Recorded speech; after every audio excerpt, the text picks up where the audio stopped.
Forget the official 2014 search maps, they're useless. A shocking discovery in barnacle forensic mapping has just exposed a massive error in the MH370 investigation. The debris found on the shore, it shouldn't be there. It was a commercial flight, Malaysia Airlines. It was a routine procedure, a routine flight, as we say. How can you lose a jetliner? How can it vanish in thin air? That the signal disappeared, that was the unusual element, which was chirping back every time it was hit by the radar beam. And that means the world has been looking in the wrong place for a decade. This is the breakthrough that changes everything. To understand how a single barnacle just rewrote 10 years of aviation history, we have to go back to the night MH370 vanished from the radar. The midnight disappearance. A snort's ghost in the sky. March 8th, 2014 started as a routine night at the Kuala Lumpur International Airport.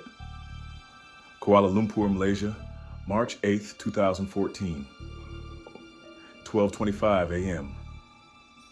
Flight MH370. Was on a standard red-eye trip to Beijing. On board were 239 people who expected to wake up in a different country. At 1:19 in the morning, everything seemed perfect. Captain Zahari Ahmad Shah spoke to air traffic control for the last time. He said, "Good night, Malaysian 370.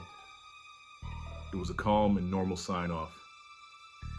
Seconds later, the plane vanished from civilian radar screens, but it was not a crash. It was a total blackout. Someone in the cockpit had manually turned off the tracking equipment. And this happened at a very specific spot called Igari. It is the exact moment when one air traffic controller hands the plane over to the next country. By cutting the signal here, the plane entered a gap where no one was officially watching. It felt like a calculated move to exploit a blind spot in the system. While civilian controllers were confused, military radar caught something strange. The Boeing 777 made a sharp, aggressive turn. It did not keep going toward China. Instead, it flew back over Malaysia. It zipped past Penang at a speed that seems impossible for a passenger jet. This was not a slow drift. It was sort of a deliberate choice to change course. Typically, the plane had enough fuel to fly for nearly 8 hours, but this created a terrifying picture of a ghost plane. One theory suggests the cabin lost oxygen, which is a condition called hypoxia. If this happened, greater than prepares to depart from Kuala Lumpur International Airport en route to Beijing. Everyone on board would have fallen asleep within minutes. The plane would have kept flying on autopilot. A silent vessel gliding through the dark sky with no one awake to steer it. It basically explains why the aircraft stayed in the air for so long without any distress calls. It was a massive machine moving through the night with a cabin full of shadows. For days, search teams looked in the South China Sea because that was where the signal first died. But it was a massive mistake because while ships were scouring the water near Vietnam, the plane was actually thousands of miles away in the opposite direction. This error cost investigators weeks of precious time. The world was looking for twisted metal on the surface of the wrong ocean. A lot of people were frustrated and confused, but while the world sat in silence, the plane was actually giving signals to a satellite high above the Earth. The Inmarat handshakes, the seventh arc. Every hour, the aircraft and a satellite named Inmarat 3F1 performed a digital handshake. This was a basic signal to check if the connection was still active. Even though the transponder was off and the radios were quiet, this small link stayed alive. It proved the plane did not crash immediately after the radar went dark. It was still flying through the night, leaving a trail of electronic breadcrumbs that would eventually change the entire search. Immediately, scientists looked at these things called pings to find the plane and used two main clues. The first clue was called the burst timing offset. This measured the tiny delay in how long it took for the signal to travel between the plane and the satellite. Since radio waves move at a set speed, this delay told researchers exactly how far the aircraft was from the satellite at specific times. It allowed them to draw 7 huge rings across the globe, with each ring representing where the plane was during each hourly handshake. It was literally the first time this kind of math was ever used to find a missing aircraft. The second clue was the burst frequency offset. Now this one works like the sound of a siren on a passing police car. As the car moves toward you, the pitch sounds higher, and as it moves away, the pitch drops. By looking at the shift in the signal's frequency, scientists could tell the speed and direction of the plane relative to the satellite. This particular data was the smoking gun that changed everything. It helped investigators rule out a path toward the mountains of Central Asia. Instead, the numbers showed the plane was definitely heading south toward the most remote part of the Indian Ocean. By the time the sun started to rise, the plane reached the seventh and final arc. At 8:19 in the morning, a partial handshake occurred that looked very different from the others, and this final signal suggested the engines had run out of fuel. All that indicates to me that it was a deliberate manipulation by other people that took control of the aircraft. The data indicated the aircraft entered a rapid descent, likely falling into a high-speed dive or a steep spiral. At this moment, it was no longer a controlled flight. The massive Boeing 777 was heading for the water at an incredible speed. With this discovery, experts at the Australian Transport Safety Bureau used all this math to create what they called heat maps. These were colorful charts that showed the most likely spots where the plane hit the water. They focused on a massive area covering 120 kilometers along that seventh arc. They were confident the wreckage was resting somewhere in the deep, jagged trenches of the ocean floor. However, these numbers only provided a line on a map. They didn't account for the living witnesses that would soon wash up on a distant shore. The Flaperon discovery. The ocean speaks. In July 2015, the ocean finally offered a physical clue after 16 months of painful silence. A man named Johnny Bigot was cleaning a beach on Reunion Island, a small French territory near Africa, with his friends, when he stumbled upon a strange 2-meter-long piece of white metal. It appeared out of place among the sand and volcanic rocks. To crown it all, what he found was a flaperon, a specific part of a wing from a Boeing 777. Was that the pilot in command committed suicide? But in fact, the accident report clearly stated how the discovery instantly shifted the mystery from a satellite graph to a physical reality. It was a chilling reminder that the missing aircraft was a real machine made of bolts and aluminum. And this was the first piece of the puzzle that people could actually touch. Immediately, investigators moved the wing part to a specialized laboratory in France for testing. They needed to be absolutely certain. You see, every single part of a commercial aircraft has a unique serial number.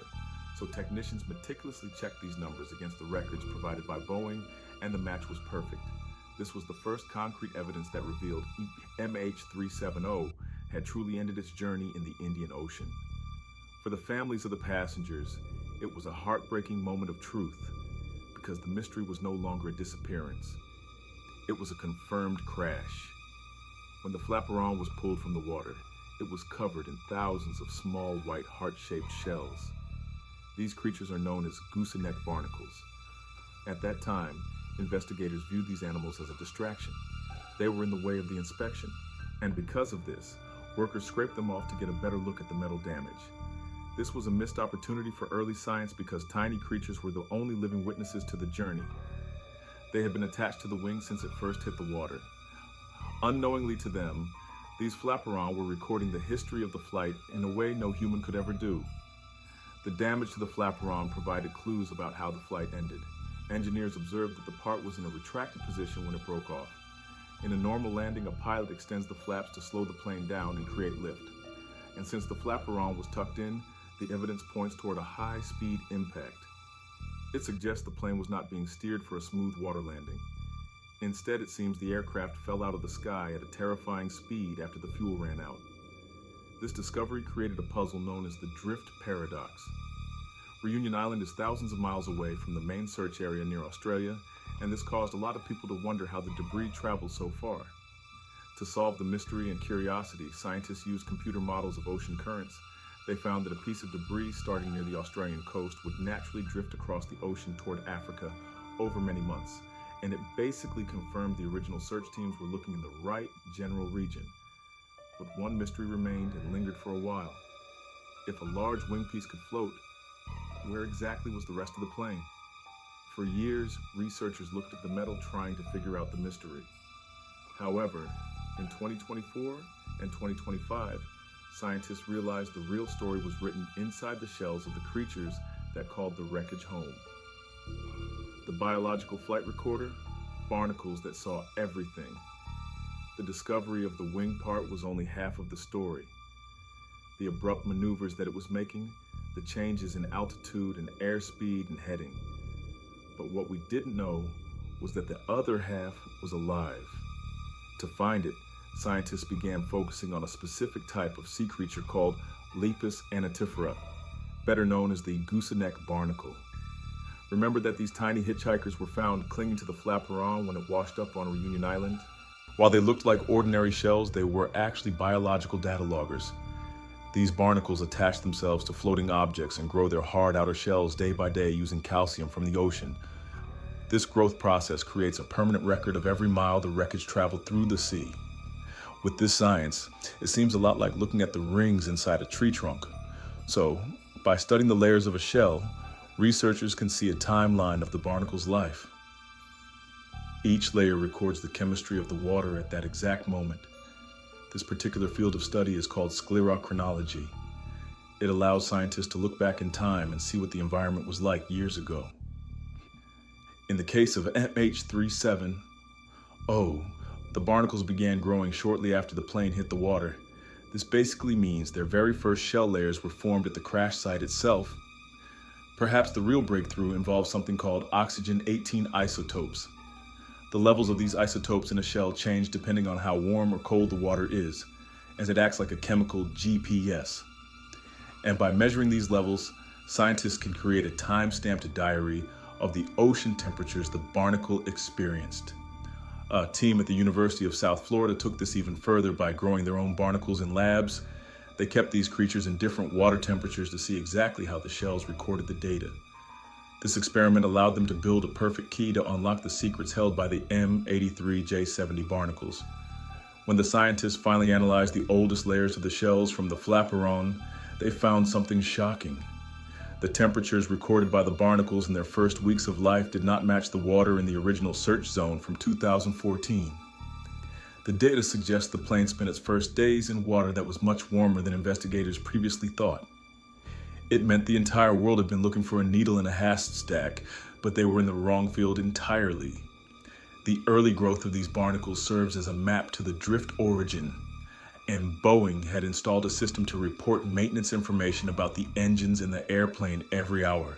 Because they likely attached to the debris within days of the crash, their smallest innermost shell layers are a direct link to the impact zone. By following the temperature trail backward, scientists can pinpoint where the wreckage first started its journey. This new biological evidence has provided a coordinate that satellite data alone could never find. But if the barnacles were right, is it safe to say every search vessel on Earth had been looking in the wrong temperature zone for a decade? Temperature fingerprints mapping the Indian Ocean. For over 10 years, the search for MH370 was based on models that assumed the plane went down in a very specific area of the southern Indian Ocean. These early plans relied on cold water simulations to predict where debris might drift. However, the data from the gooseneck barnacles told a completely different story. Their chemical signatures acted as a biological thermometer, revealing a warm water environment that the 2014 search teams had overlooked. This mismatch created a massive shift in how scientists viewed the crash site. It was like realizing you had been looking for a snowstorm in a place where the sun was shining. This new information led to what researchers call the southward shift, to identify MH370. He could also track its precise flight path into the Indian Ocean. The findings from the University of South Florida suggest the aircraft actually hit the water further south along the 7th arc than the Australian authorities first estimated. This area is known for its intense and complex microclimates, and it is called the Indian Ocean. The Indian Ocean is a chaotic place where warm currents from the north collide with the freezing Antarctic circumpolar current. These moving walls of water act like underwater highways, carrying anything that floats on a very specific and predictable path. By understanding these currents, scientists can finally see why the wing part ended up where it did. The accuracy of this biological clock is truly remarkable because it matches the season's music perfectly. The growth cycles of the barnacles aligned with the specific water temperature changes that happened in 2014 and 2015. Every layer of the shell acted as a witness to the passing months. And by looking at these patterns, scientists could confirm that the debris was not just drifting aimlessly. It was following a trail that led back to a cluster of underwater mountains. So instead of searching a massive endless line across the globe, the hunt could finally focus on a much smaller and more likely target. You see, this breakthrough was not a lucky guess. It went through a rigorous process of peer review, where other experts checked the math and the chemistry to ensure it was correct. The validation moved the Barnacle research from a curious idea to the main reason for the 2025 search missions. It gave the teams on the water a renewed sense of hope because they finally had a map based on hard evidence rather than just satellite pings. The ocean floor is a dark and jagged place, but these biological fingerprints provide a light to follow. The world of science is often about finding different ways to prove the same truth. While biology was pointing the way toward a specific southern coordinate, another team was working on a totally different type of evidence. They were not looking at shells or water temperatures. They were looking at invisible signals in the sky, the WPR breakthrough radio tripwires in the sky. Currently, the world is covered in an invisible web of radio signals that most of us never notice. This system is called WSPR, which stands for Weak Signal Propagation Reporter. Since 2008, amateur radio operators across the globe have used this network to send low-power signals to one another. These signals bounce off the atmosphere and travel thousands of miles, creating a digital map of the sky. While these radio waves are invisible, they are incredibly sensitive. Now, let's think of it like a laser security system in a museum. If someone walks through a laser beam, an alarm goes off, right? So in the sky, a large aircraft, like a Boeing 777, acts as a physical barrier. When a plane flies through these radio beams, it causes a tiny disturbance or a ripple in the signal. An aerospace engineer named Richard Godfrey realized that these ripples are recorded in a massive historical database. He began looking back at the logs from the night MH370 vanished, and what he found was extremely groundbreaking. By analyzing the data, he identified 160 specific signal disturbances that tracked the plane's movement through the dark. These electronic tripwires created a path that matched the satellite pings almost perfectly. It was not a guess at all. It was a digital trail left in the sky that had been sitting in a computer database for over a decade, waiting for someone to look at it. One of the most chilling parts of this data involves a moment off the coast of Sumatra. The WSPR record suggests the plane did not just fly in a straight line. Instead, it seems to have entered a 22-minute holding pattern. This means the aircraft flew in a large circle before finally heading south toward the deep ocean. You see, a holding pattern is a sign of human deliberation. It suggests that whoever was at the controls in music was taking time to think or wait before making a final move. This discovery added a heavy layer of human drama to the technical data. It showed that the flight was likely being managed by a person until the very end. The most important part of this radio tracking happens where the path crosses the seventh arc. The WSPR data points to a very specific set of coordinates, 34.235 degrees south and 93.787 degrees east. This location is exactly where the warm water barnacle data suggested the plane should be. Before this technology was accepted, it had to be tested. Experts performed blind tests on other known flights to see if WSPR could accurately track them without knowing their path beforehand. The system passed with flying colors, proving it was a reliable tool for forensic investigation. By 2025, this technology became a cornerstone of the new search. It provided the high-tech confirmation that the biological evidence needed. We now have two completely different sciences pointing to the same patch of water in a vast ocean. One comes from the bottom of the sea, and the other comes from the signals in the atmosphere. While the physical search continued, a digital discovery back on land was painting a much darker picture. The final flight simulator, Zahari's secret route. Aside from the two different discoveries, investigators turned their attention to the home of Captain Zahari Ahmad Shah in Kuala Lumpur. Inside, they found a professional-grade flight simulator he had built himself. At first, it looked like the harmless hobby of a man who truly loved his job. However, when the FBI looked deeper into the hard drives, they recovered data points that someone had tried to erase. These files revealed a secret flight path the captain practiced only weeks before the disappearance. The recovered data showed a flight session where a virtual Boeing 777 took off and flew north before making a sharp, sudden turn. It eventually headed deep into the southern Indian Ocean until the simulated fuel ran out in the middle of nowhere. There were 6 specific coordinates found in that deleted file, that pointed to a very exact destination. These points were not on any known commercial route.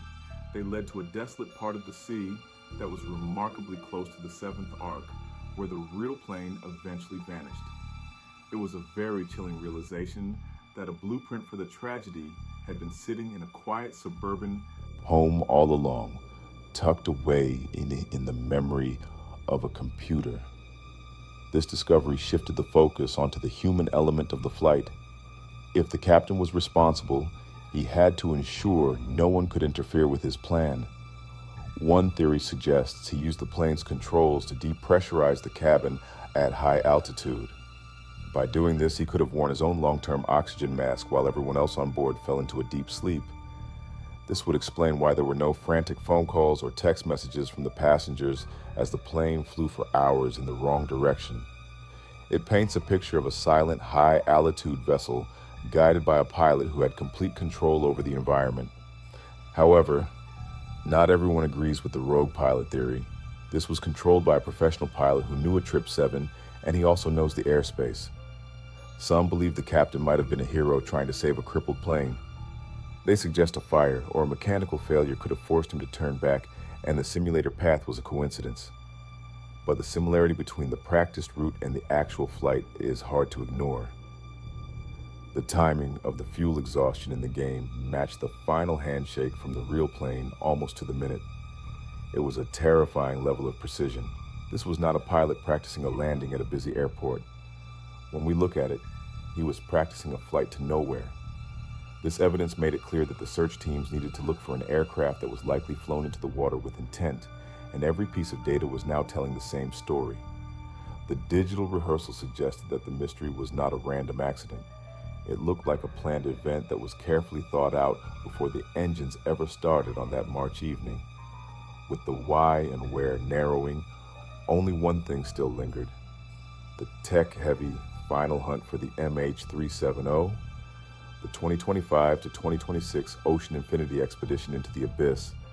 In March 2025, the search for MH370 moved from the laboratory to the high seas. A company called Ocean Infinity signed a high-stakes agreement with the Malaysian government. This was a no-find, no-fee deal. If the company did not find the wreckage, they would not get paid a single cent. However, if they succeeded, the payout would be as high as $70 million. This massive gamble showed how much confidence the experts had in the new data. They were ready to risk everything on the belief that they finally knew the plane's resting place. It was a race against time and the elements in one of the most remote places on Earth. Ocean Infinity deployed a specialized fleet known as the Armada. This mission used the Armada 86-05 vessel, which acts as a mothership for a swarm of robotic underwater drones. These autonomous underwater vehicles, or AUVs, are capable of diving 6,000 meters below the surface. That is nearly 4 miles down into the total darkness of the abyss. Working in a group, these robots scan the ocean floor at incredible speeds. They use high-resolution sonar to map every inch of the seabed, looking for anything that does not belong in nature. Each robot acts as a high-tech eye, searching the depths where humans cannot survive. A U.S. company using sophisticated underwater robots, deep sea drones, and advanced scanning. This new mission targeted a specific area called the Blay Martian Zone, and the region covers 15,000 kilometers. While it sounds huge, it is much smaller than the previous search grids. This target was chosen because it sits right where the barnacle growth data and the radio signal pings overlap. To help process the massive amount of data, the team used AI-enhanced sonar. This software can filter through millions of hours of grainy footage to spot unnatural shapes. It looks for straight lines or sharp edges that might indicate a piece of an airplane wing or a section of the fuselage hidden among the rocks. The AI is trained to ignore common shipwrecks and focus only on parts that match a Boeing 777. By January 23, 2026, the search vessels finished their sweeps of the primary target area. On March 8, 2026, the 12th anniversary of the disappearance, the Malaysian government released an official statement. While the mission provided the most detailed maps of the ocean floor ever created, the main wreckage remained hidden. This led to the near-miss hypothesis that the Indian Ocean floor is not a flat desert. It is home to the Broken Ridge, a massive underwater mountain range with deep canyons and jagged cliffs. Even with the best technology, a plane could be resting in a narrow crevice where sonar signals cannot reach. The terrain is so rough that a piece of debris could be right under a drone and still stay invisible. The ocean is a vast and unforgiving place that can hide a secret for a long time. Investigators believe they are incredibly close, perhaps only a few hundred meters away from the truth.